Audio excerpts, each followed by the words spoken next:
Mutual ஃபண்ட்னா என்ன, mutual ஃபண்டில் எப்படி இன்வெஸ்ட் பண்ணலாம் அப்படிங்கிறதுக்கான டெடிகேட்டட் ஒரு காணொலியை நம்ம பதிவு பண்ணியிருந்தோம். எனக்கு தெரிஞ்ச மாதிரி நான் எப்படி இந்த பங்கு வர்த்தகத்தை படிச்சுட்டு இருக்கணும் அதை தான் நான் உங்ககிட்ட சொல்லிட்டு இருக்கேன். அப்போ சில விஷயங்கள் சொல்லும்போது இது ஏன் புது டைமாக இருக்குது. இப்போ உதாரணத்துக்கு நிறைய என்எஃப்ஓவை நம்ம அறிமுகம் செஞ்சோம். கடைசியாக கூட டாட்டாவினுடைய ஏஏஏ ஃப்ளெக்ஸி க்ரோத் அப்படிங்கிற ஒரு ஃபண்டை அறிமுகம் செஞ்சுருந்தோம். ஸோ நிறைய பேருடைய கேள்வி என்னென்னா, இந்த என்எஃப்ஓனா என்ன, என்எஃப்ஓக்கும் ஐபிஓக்கும் உள்ள வித்தியாசம் என்ன அப்படிங்கிறது, அதெல்லாம் பேசிக்ஸ். இந்த பேசிக்ஸ் தெரியாமல் நம்ம கண்டிப்பாக இன்வெஸ்ட்மெண்ட்டோ இல்லாட்டி அதுக்கு பின்னாடி இருக்கக்கூடிய பல விஷயங்களோ ரிஸ்க்கோ எடுக்கக்கூடாது. ஸோ இந்த டாப்பிக்கில் என்எஃப்ஓனா என்ன, நான் சொன்ன அந்த டாடா ஏஏ என்எஃப்ஓ அப்படிங்கிறத பற்றியான கூடுதல் டீட்டெயில்ஸ், ப்ளஸ் இந்த என்எஃப்ஓவை எப்போ வாங்கலாம் எப்போ கொடுக்கலாம் அப்படிங்கிறதுக்கான ஒரு கம்ப்ளீட் டீட்டெயில்ஸாக இருக்க போகுது.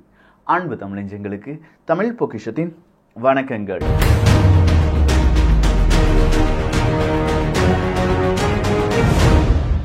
என்எஃப்ஓ அப்படின்னு சொல்லும்போது அதனுடைய விரிவாக்கம் நியூ ஃபண்ட் ஆஃபர் அப்படிங்கிறது தான்.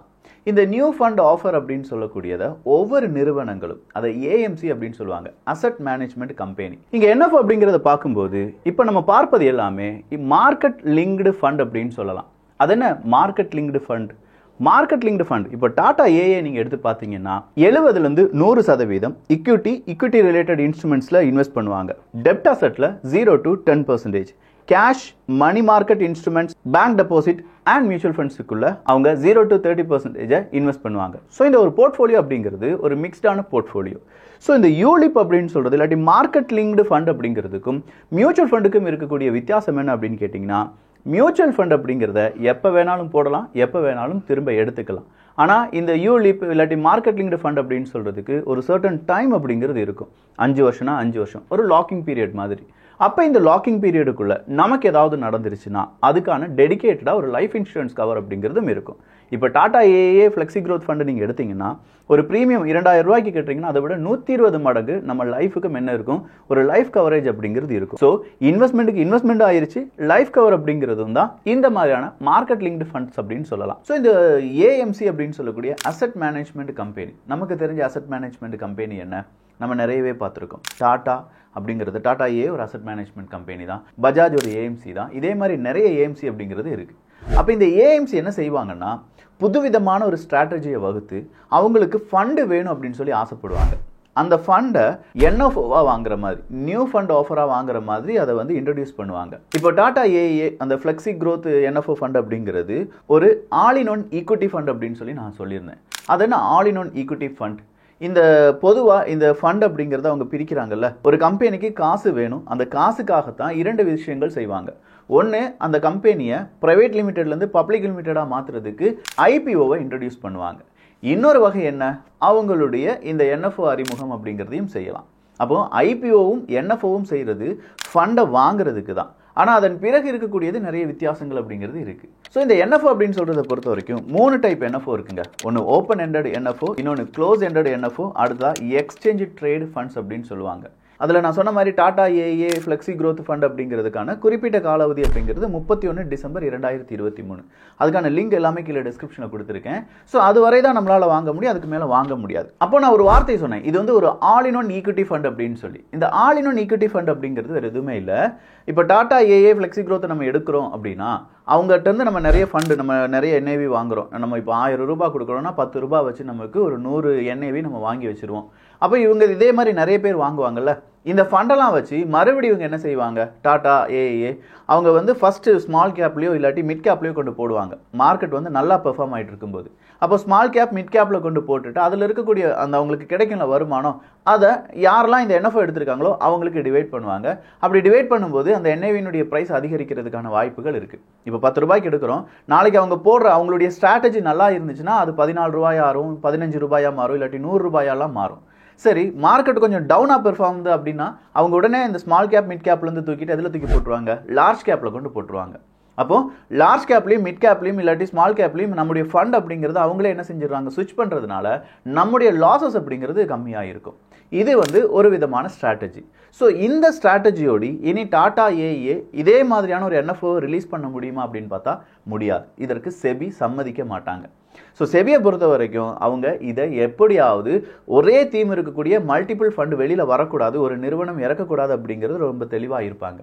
ஸோ இந்த முறை டாடா ஏஏ ஒரு ஃப்ளெக்ஸி growth ஃபண்டை வெளியில் விடுறாங்கன்னா அடுத்த முறை இதே ஸ்ட்ராட்டஜி அவங்க பயன்படுத்த மாட்டாங்க, வேற ஸ்ட்ராட்டஜியை பயன்படுத்துவாங்க. இப்போ வேறொரு நிறுவனம் ஒரு என்எஃப்ஓ ரிலீஸ் பண்ணுறாங்கன்னா அவங்க மிட் கேப் என்எஃப்ஓ அப்படின்னு சொல்லி ரிலீஸ் பண்ணுவாங்க. அவங்க ஃபுல் அண்ட் ஃபுல் நம்முடைய பணத்தை தூக்கி மிட் கேப்பில் மட்டும்தான் போடுவாங்க. ஸோ ஒரு என்எஃப்ஓ எடுக்கிறது இல்லை இங்கே பிரச்சனை.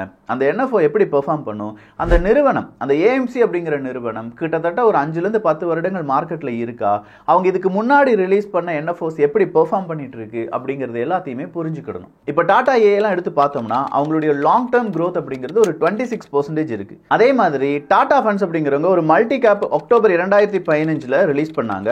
அது பெஞ்ச்மார்க் இண்டெக்ஸ் பை அப்ராக்சிமேட்லி 9% இந்த லாங் டேர்ம் பீட் பண்ணியிருக்கு அப்படிங்கிற ஒரு தரவுகள் நமக்கு கிடைக்குது. அது இல்லாமல் டாடா ஏஏ லைஃப் ஒரு ஸ்மால் கேப் டிஸ்கவரி ஃபண்டை ஜூலை 2023 ரிலீஸ் பண்ணியிருந்தாங்க. அதனுடைய ரிட்டர்ன் அப்படிங்கிறது 26.5. டாடா எமர்ஜிங் ஆப்பர்ச்சுனிட்டி ஃபண்ட் அப்படிங்கிறது டிசம்பர் 2022 ரிலீஸ் பண்ணாங்க. அதனுடைய ரிட்டர்ன் அப்படிங்கிறது 48.7% இருக்கு. ஸோ இப்படி ஒரு நிறுவனத்தை நம்ம எடுத்து பார்க்கும்போது அந்த நிறுவனம் இதுக்கு முன்னாடி என்ன மாதிரியான என்எஃப்ஓக்களை ரிலீஸ் பண்ணியிருக்காங்க, அதனுடைய தரவுகள் என்ன அப்படிங்கிறத நல்லா தெரிந்து கொண்டு தான் நம்ம என்எஃப்ஓல முதலீடுகள் அப்படிங்கிறத செய்யணும். ஸோ ஒரு என்எஃப்ஓ போடுறதுனால நமக்கு என்னென்ன பெனிஃபிட் இருக்கும் அப்படின்னு கேட்டிங்கன்னா, ஏடிசி வழியாக நமக்கு டாக்ஸ் பெனிஃபிட் அப்படிங்கிறது கிடைக்கும். அது இல்லாமல் 10/10D வழியாகவும் நமக்கு டாக்ஸ் பெனிஃபிட் அப்படிங்கிறது கிடைக்கும்.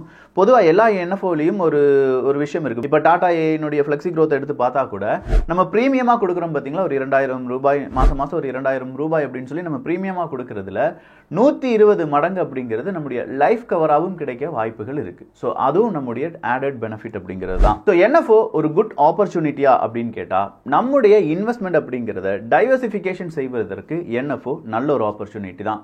ஸோ இந்த என்எஃப்ஓ மற்றும் ஐபிஓக்கு வேற என்ன டிஃபரன்ஸ் இருக்கு அப்படின்னு சொல்லி நீங்க கேட்கலாம். இந்த ஐபிஓல ஒரு ஸ்டாக் நம்ம வாங்க போறோம்னா அதுக்கு ஒரு லிமிடெட் குவான்டிட்டி அப்படிங்கிறது தான் இருக்கும். ஆனா இந்த என்எஃப்ஓ பொறுத்த வரைக்கும் ஃபண்ட் ரைஸ் பண்றதுக்கு தான் 2 பேருமே இந்த ஐபிஓ ரிலீஸ் பண்றாங்க, என்எஃப்ஓ ரிலீஸ் பண்றாங்க. ஆனா என்எஃப்ஓல அவங்க இவ்வளவுதான் அப்படின்னு சொல்லி ஒரு லிமிட் வச்சிருக்க மாட்டாங்க. எவ்வளவு நாளும் அவங்களால புதிய ஃபண்ட் அப்படிங்கிறது அவங்களால அட்ராக்ட் பண்ண முடியும். ஐபிஓ பொறுத்த வரைக்கும் சில ஸ்பெஷல் பெனிஃபிட்ஸ் அப்படிங்கிறது இருக்கும், கொஞ்ச நேரத்தில் டிஸ்கவுண்ட் ரேட்ல எல்லாம் கிடைக்கும். ஆனா என்எஃப்ஓ பொறுத்த வரைக்கும் அப்படி எதுவுமே கிடையாது. அதே மாதிரி ஐபிஓவை ரிலீஸ் பண்றதுக்கு முன்னாடி கொஞ்சம் aspect of valuation, critical aspect of valuation அப்படிங்கிறதுலாம் இருக்கு. அதாவது பிஇ ரேஷியோ எடுப்பாங்க, இவி பார் EBITDA ரேஷியோ எடுப்பாங்க, அதே மாதிரி பிபிவி ரேஷியோ, இதெல்லாம் எடுத்து பார்த்த பிறகுதான் ஒரு ஐபிஓவினுடைய விலையை தீர்மானிப்பாங்க. ஆனா என்எஃப்ஓ பொறுத்த வரைக்கும் அப்படி ஒரு வேல்யூவேஷன் இருக்குமா அப்படின்னு கேட்டா கிடையாது. அந்த ஏஎம்சி என்ன சொல்றாங்களோ அதுதான். பொதுவாக ஒரு நியூ ஃபண்ட் ஆஃபர் வரும்போது ஒரு என்ஏவியினுடைய பிரைஸ் அப்படிங்கிறது 10 ரூபாயா இருக்கும்.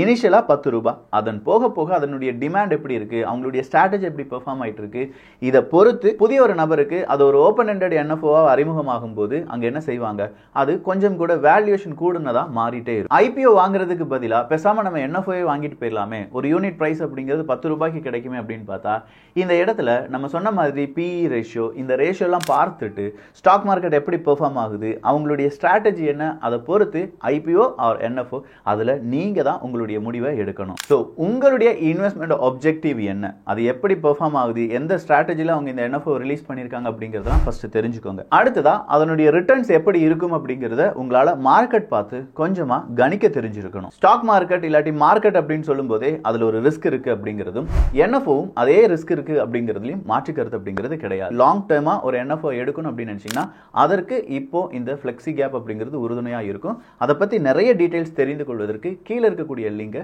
யூஸ் பண்ணிக்கோங்க. ஸோ இந்த ஒரு காணொலி என்எஃப்ஓனா என்ன, ஐபிஓனா என்ன, அதுக்கான பேசிக்ஸ் மட்டும் தான் சொல்லியிருக்கோம். ஏன்னா இதை இன்னும் டெப்த்தாக சொல்ல போனால் ரொம்ப கன்ஃபியூஸ் ஆயிடுவோம். ஸோ இந்த பேசிக்ஸில் உங்களுக்கு ஏதாவது கேள்விகள் இருக்கிறது அப்படின்னா அதையும் கீழே கருத்துக்களாக பதிவு பண்ணுங்க, வேறொரு காணொலியில் பார்க்கலாம். ஸோ இந்த ஒரு காணொலி பற்றி உங்களுடைய கருத்துக்கள் இங்கே வரவேற்கப்படுகின்றன. எல்லோரும் தமிழ் பட்சத்தில் இணைந்திருங்கள். நல்லதை பகிர்ந்து நல்ல சமுதாயத்தை உருவாக்குவோம். நன்றி, வணக்கம்.